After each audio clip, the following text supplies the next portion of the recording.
कि खुद की बहू जो ऐश्वर्या राय बच्चन जी हैं उनको थप्पड़ मारा था बीच महफिल में सलमान खान ने। आज कंगना रनौत के साथ एक औरत के साथ हो रहा है। यही अगर आपकी बेटी के साथ होता, कि अगर उसका घर तोड़ा जाता, उसका ऑफिस तोड़ा जाता, उसको मारने की धमकी दी जाती, आपके बेटे को हरामखोर और नॉटी गर्ल जैसा नाम दिया जाता, तब भी आपका यही स्टेटमेंट होता कि आपका बॉलीवुड बदनाम हो रहा है। लेकिन वो औरत एक माँ का दर्द नहीं समझ सकती, क्योंकि आपके पति ने, आपका जो 70-80 साल के जो अमिताभ बच्चन जी हैं, उन्होंने अभिषेक बच्चन जी का चिता नहीं जलाया, क्योंकि उनके उम्र में जवान बेटा नहीं खोया उन्होंने। मैडम, ये बॉलीवुड इंडस्ट्री को गटर तो बाद में बोला जाएगा, जो आप मुंह खोल रहे हो ना, गटर वाली बदबू आपके मुंह से आ रही है। सारे मर्द मर चुके हैं, कोई मर्द बचा नहीं, तो एक बूढ़ी आंटी आके आती है और बॉलीवुड का बागडोर संभाल लेती है, और पीछे जवान खून आके बोलते हैं जी बड़े होकर हम ऐसे बनना चाहते हैं। जया बच्चन जी, मैं सबसे पहला क्वेश्चन जो मैं पूछूंगी आपसे, कि आज आपको बुरा लग रहा है कि बॉलीवुड को बदनाम किया जा रहा है? इतने वर्षों से आप महाराष्ट्र में रहती हैं, मुंबई में रहती हैं, शिवाजी महाराज की नगरी में रहती हैं, तो यहाँ पे जो इतनी पवित्र भूमि जो शिवाजी महाराज की नगरी है, उनको बदनाम किया जा रहा है, महाराष्ट्र सरकार को बदनाम किया जा रहा है, उसके लिए बुरा नहीं लगा? चलिए, मैं मठ्ठा पुलिस की बात नहीं करती, मैं महाराष्ट्र सरकार की भी बात नहीं करती, महाराष्ट्र स्टेट को बदनाम किया जा रहा है, वो बुरा नहीं लगा आपको? तो आज आपको इतना बुरा क्यों लग रहा है कि आपकी इंडस्ट्री बदनाम हो रही है? यहाँ पे इंडस्ट्री के बारे में तो किसी ने कुछ कहा नहीं, यहाँ पे चुनिंदे उन लोगों के बारे में कहा गया है जो कि ड्रग्स लेते हैं, और आपको बुरा इसलिए लग रहा है कि कहीं ना कहीं आपकी बेटी भी ड्रग्स का सेवन करती है। ये फैक्ट है कि उनकी बेटी भी ड्रग्स का सेवन करती हैं। तो मैं ये औरत से हम क्या उम्मीद कर सकते हैं, जो हमेशा से एरोगेंट रही हैं, एटीट्यूड दिखाते आई हैं, रूड रही हैं, इवन ये तो मीडिया तक से इन्होंने सही से आज तक पेश नहीं की हैं। तो मैडम, आपको बता दूं, आपका अस्तित्व सिर्फ इतना है कि वो अमिताभ बच्चन महानायक की आप वाइफ हैं, इससे ज्यादा कुछ नहीं है। ना आपके बेटे इस काबिल है जो कुछ कर सके। तो ये क्या स्टैंड लेगी महाराष्ट्र के लिए, जो आज तक अपने परिवार के लिए स्टैंड नहीं ले पाई, वो महाराष्ट्र के लिए क्या स्टैंड लेगी? और आज आइए बॉलीवुड के लिए स्टैंड लेने। इसकी खुद की बहू जो ऐश्वर्या राय बच्चन जी हैं, उनको थप्पड़ मारा था बीच महफिल में सलमान खान ने। सलमान गैंग का नाम आज सामने आता है कि सलमान गैंग ऐसा कर रहा है, खान गैंग ऐसा कर रहा है। आज तक आपने हिम्मत नहीं जुटाया कि आप ऐश्वर्या राय अपनी बहू के लिए कुछ बोल सके। चलिए ठीक है, आज आपको मौका दिया गया है, आज आपके पास एक ऐसा मौका है जहां पे आप, चलिए देश के लिए नहीं, सुशांत भाई के लिए नहीं, दिशा साल्यान के लिए नहीं, पालघर के साधुओं के लिए नहीं, कम से कम अपने बहू के लिए बोल लेते, अपने बहू के लिए कि हाँ, मेरे बहू को भी इसने मारा है। क्यों आप अपने बहू के लिए जब आपने स्टैंड नहीं लिया, तो देश के लिए क्या स्टैंड लोगे? आज आपको मिर्ची लग रही है, तो जया आंटी, आपको किस बात की मिर्ची लग रही है? हमारी सोनम मैम है, तो कहती है बड़ी हो जाऊंगी तो मैं आपकी तरह बढ़ूंगी। मैडम, कितनी बड़े हो गए आप? ओवर 30 हो गए, शादी हो गई, बच्चा करना ना करना आपकी मर्जी है, वो आपके ऊपर डिपेंड करता है, क्योंकि आप बहुत ही कूल फैमिली से बिलोंग करते हो, तो आपके डिपेंड करता है। लेकिन आप कितने बड़े होगे? और आप ये कह सकते हो कि जब बुढ़े होगे तो जया बच्चन की तरह लगना चाहोगे। फरहान अख्तर जी हमारे आके सामने कहते हैं कि हमें गर्व है, तो आपको किस चीज पे गर्व है? आपको गर्व है कि सुशांत को, आपके को स्टार को बेरहमी से मार दिया गया, इस पे गर्व है आपको? इस पे तो आपने कुछ नहीं बोला, और आपने एक बार भी नहीं बोला कि निर्मम हत्या की गई पालघर साधुओं की, इस पर तो आपने एक शब्द नहीं बोला। एक लड़की के लिए वायरल किया जाता है कि उसको न्यूड बॉडी मिली है, एक किस हालात में उसका मर्डर किया गया, और आप उसको सुसाइड का नाम दे रहा है आपका पूरा महाराष्ट्र सरकार, उस पर आपने नहीं बोला।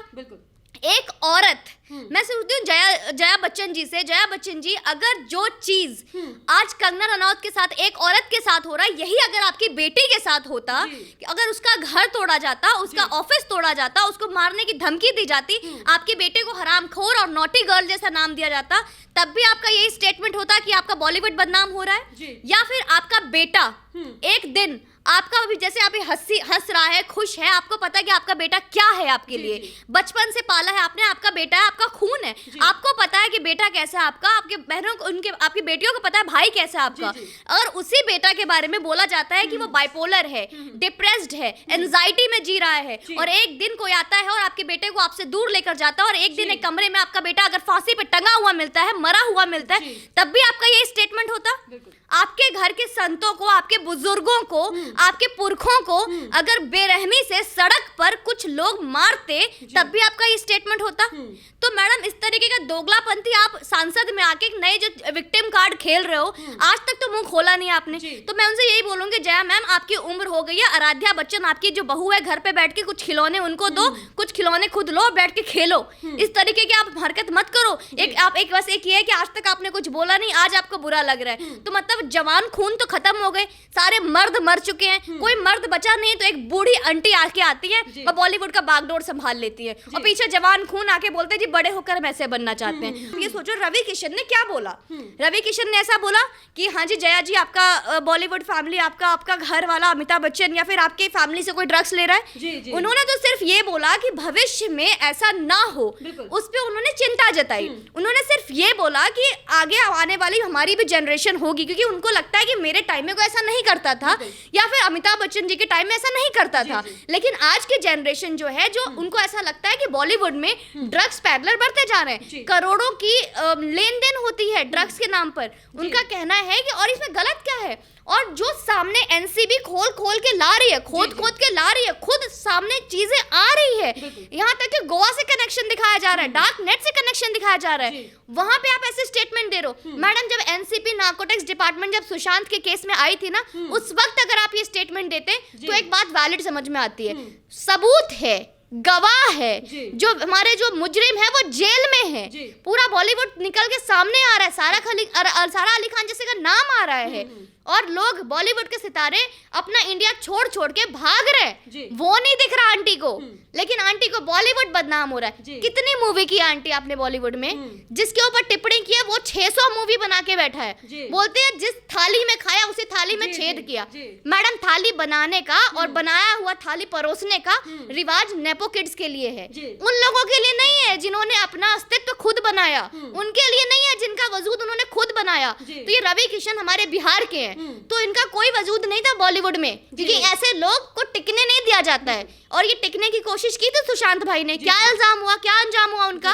तो जब बिहार का या कोई आउटसाइडर अगर टिकना है तो इसका दो हश्र हो सकता है।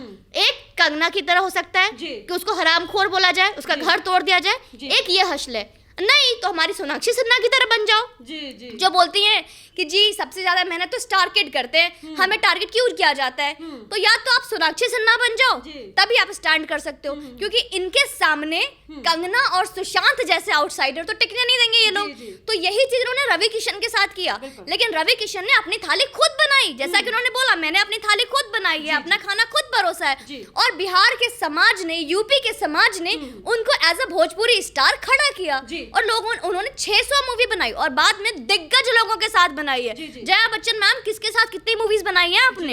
एक टाइम के बाद आपकी शादी होने के बाद आपने अपने बाल सफेद कर लिए, तो आपकी जो बाल सफेद हुए हैं वो आपके एक्सपीरियंस की वजह से नहीं हुए, बैठ के हेयर डाई नहीं किया, मेकअप पार्लर में नहीं गए, इसलिए मैडम डाई आपकी नहीं हुई, बस इसलिए आप सफेद बाल है। कोई धूप में आपने बाल नहीं उगाए।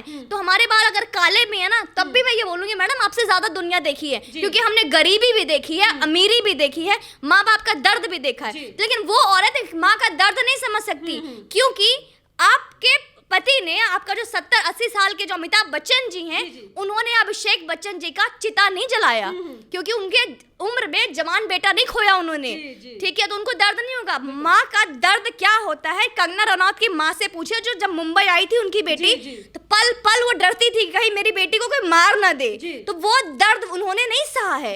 तो ये दर्द जब तक वो नहीं झेलेंगी उनको कोई फर्क नहीं पड़ता है। बहुत ईजी है, वो आती हैं 4 लाइन इंग्लिश में लिखती हैं और इंग्लिश में बोल देती हैं, this industry, this entertainment industry, this is something you know, यहाँ पे लोगों को बनाया गया, वही लोग बदनाम कर रहे हैं, गटर बोल रहे हैं। मैडम ये बॉलीवुड इंडस्ट्री को गटर तो बाद में बोला जाएगा, जो आप मुंह खोल रहे हो ना, गटर वाली बदबू आपके मुंह से आ रही है। आप ये तो देखो, आपको आम इंसान से महानायक बनाने वाला कौन है, तो ये बोलेंगे कैसे। ये तो शुरू से कांग्रेसी खानदान से बिलोंग करते हैं, जवाहरलाल नेहरू से बिलोंग करते हैं, तो कहाँ से आवाज निकलेगी, क्योंकि इनका तो खून ही पाकिस्तानी है। तो जिनके खून में हिंदुस्तान ही नहीं है, जिसका खून अपने देश का नहीं है, वो कभी नहीं हो सकता, क्योंकि अमिताभ बच्चन जी को बनाने वाला कोई और नहीं है। ये अजीत सिंह जी हैं, ये जवाहरलाल नेहरू जी हैं, क्योंकि उनको कोई मूवी नहीं मिल रही थी इनके हाइट की वजह से। तो इनके जो खून है, इनका जो नस्ल है वो कांग्रेसी है। तो कांग्रेसी कितना सगा है अपने देश के लिए ये दुनिया को पता है। जी जया बच्चन के हम स्टेटमेंट पे ही बात करते हैं, बोल रही हैं जिस थाली में खाते हैं उसी थाली में छेद कर रहे हैं। तो मैं आपसे जानना चाहूंगी कंगना ने किस थाली में खाया और किस थाली में छेद कर दिया? मैं कंगना जी के बारे में बात करूंगी। अगर हम इनसे पूछूंगी मैडम आपने कितनी मूवी काम की है कंगना के साथ, कंगना ने क्या संघर्ष किया आपको पता है? कुछ लोगों की टिप्पणी इस तरीके से आती है कि पुराने वीडियोस वायरल कर रहे हैं। आप इवन सोशल मीडिया पे कंगना रनौत के बहुत सारे पुराने वीडियोस वायरल हो रहे हैं जिसमें वो महेश भट्ट को थैंक यू बोल रही हैं, जिसमें स्टार्टिंग में जो उन्होंने मूवीज की हैं उनको थैंक यू बोलती हैं।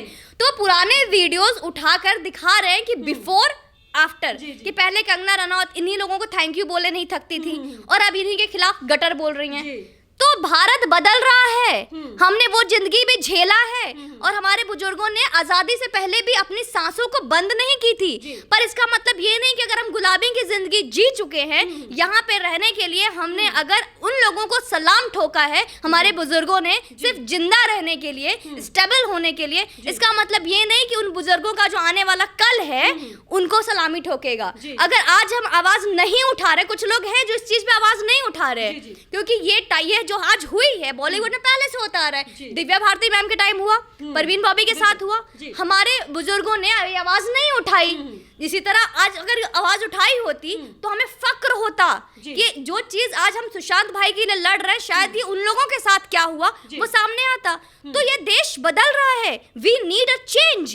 तो अगर कंगना रनौत आज उनको थैंक यू बोल रही है और आज उन्हीं के लिए लड़ रही है क्योंकि उन्हें भी रियलाइज हुआ द सेम वे जो लोग आज भारतीय मुझे देख रहे हैं, जैसे उन लोगों को रियलाइज हुआ कि जो मेरे बुजुर्गों ने सहा झेला, आवाज नहीं उठाया, अब ये टाइम है कि हमें आवाज उठानी चाहिए और हम आवाज उठा रहे हैं। हम दिव्या भारती के लिए कुछ नहीं कर सकते, परवीन बॉबी के लिए कुछ नहीं कर सकते, शायद हमने जिया खान के लिए भी कुछ नहीं किया, लेकिन अब क्या ये जरूरी है? कुछ लोग ऐसे उठकर आते हैं बोलते जिया खान के टाइम कहाँ थे मैम, क्यों जिया खान के टाइम क्यों नहीं किया? अब मेरा नाम सुमन पांडे है तो कुछ मुस्लिम लोग ऐसे बोलते हैं जिया खान के टाइम क्यों नहीं थे। सर जिया खान में नहीं बोला, जरूरी है कि हम अब सुशांत में भी ना बोलें? एक गलती जो हमसे हुई है अब वो जरूरी है कि वो गलती हम आगे भी दोहराएं? ऐसा बिल्कुल नहीं करेंगे हम। हमें अफसोस है कि हम बहुत सारे मुद्दों पे चुप रहे, हमें अफसोस है कि हम कुछ मुद्दों पे आवाज नहीं उठाए, लेकिन अब ऐसा नहीं होगा। और जब कंगना जैसी एक सेलिब्रिटी जिसके पास कई अपॉर्चुनिटी है चुप रहने के बाद, सह जाने के बाद लाइन लग जाएंगे डायरेक्टर्स के, क्योंकि आज पूरी जनता उनके साथ है। तो जब कंगना जैसी सेलिब्रिटी जिनके पास इतनी अपॉर्चुनिटीज है, जब वो खुलेआम चेतावनी दे रही है, ललकार रही है, तो हम आम जनता क्यों चुप बैठे? तो ये जया बच्चन का जो जिन्होंने किया कुछ नहीं है, एक फेक स्टेटमेंट है, किसी के ऊपर अटैक कर दिया। और जैसे जो इनके फट्टू लोग जो आ रहे हैं उठ के कि हम साथ है साथ है साथ है, भौंकने दो उनको, कोई फर्क नहीं पड़ता। क्योंकि अगर आज के टाइम में आप वोटिंग देखो तो मुश्किल से 5% वोटिंग इनके साथ है, 95% रवि किशन जी के साथ है। It's not about Ravi Kishan और जया बच्चन, ऐसे लोग हमारे इंडिया में अभी भी एग्जिस्ट कर रहे हैं और आपको हर दूसरे घर में दिख जाएंगे एक लोग जिनको कि ऐसे लोग बहुत अच्छे लग रहे हैं कि सुशांत का केस क्यों नहीं है, महंगाई पे कुछ क्यों नहीं बोलते, जीडीपी पे कुछ क्यों नहीं बोलते, और बहुत सारे आते हैं अच्छा जो मोदी जी कर रहे हैं उस पर कुछ क्यों नहीं बोलते, भारत में इतना कुछ हो रहा है उस पर क्यों नहीं बोलते। कुछ लोग कहानियां बना के भेजते हैं, हमें भेड़ और घंटी की कहानी सुनाई देती है कि इस पे क्यों नहीं बोलते। अरे भाई जरूरी है कि हर इंसान हर चीज पे बोले, एटलीस्ट जो हम जिस पे बोल रहे हैं उस पे तो हमारा साथ दो। महंगाई का, जीडीपी का, इसके लिए हमने मोदी जी हैं, देश में हमारी वोटिंग हो रही है। आप जब वोट करते हो तो सोच कर बोलते हो, सोच कर वोट करते हो। आपने किसी को भी चीफ मिनिस्टर बना दिया, आज महाराष्ट्र में ठाकरे है, आपने इसको सोच कर वोट किया होगा ना, आप क्यों पॉइंट आउट करते हो? आज महाराष्ट्र के लोग भुगत रहे ना, इक्का दुक्का है तो शर्म के मारे बोलते हैं जी हमें उद्धव ठाकरे जी पे बहुत ज्यादा गर्व है, लॉकडाउन पे उन्होंने बहुत मदद की है। सर क्या मदद की है आपकी?